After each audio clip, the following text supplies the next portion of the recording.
what point do you sort of get engaged in sort of looking at freedom to operate the patent portfolios? Is it just for later stage compounds, or very early on at what stage do you sort of start to do that homework? So, so in terms of obviously later stage compounds rise higher on the bar, because I said, we are also looking at a liquidity event in the next 5 to 7 years, but clearly we're not opposed to doing preclinical deals. As I just said, we did one with this Belgian company, Galapagos. It doesn't happen to be in the dry eye space, but our preference would be later stage. But from an IP standpoint, obviously that is essential to go forward with.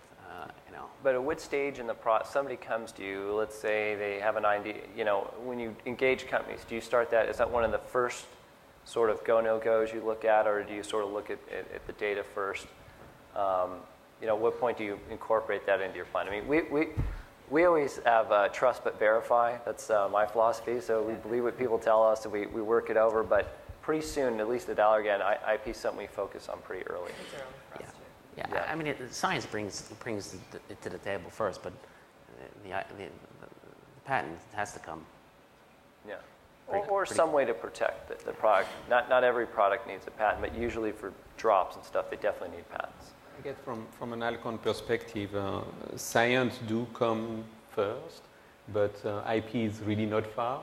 And it's also how much we want to engage into up to doing a full FTO, which is extremely costly, and into the negotiation. And that part will certainly happen relatively late. It doesn't mean that we are not doing a lot of checks in between as the discussion evolve over time. Yeah, my two favorites are patent portfolio and the FDA meeting minutes. And then we go from there. That's once we're getting serious about something. Now, on top of all that, these are some of the different attributes that there's going to be more than one product for dry eye. We all hope.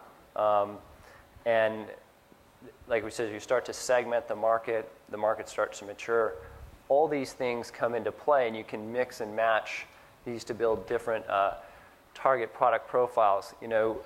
How's the patient going to be dosed? Is it going to be topical? Is it going to be, I've seen people work on subconj injections, depots, implants.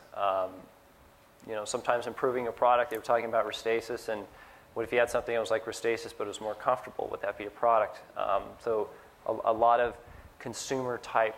It's a serious unmet medical need, but it's not like the patient has retinitis pigmentosa either. So things like convenience and comfort and compliance are going to be important as well.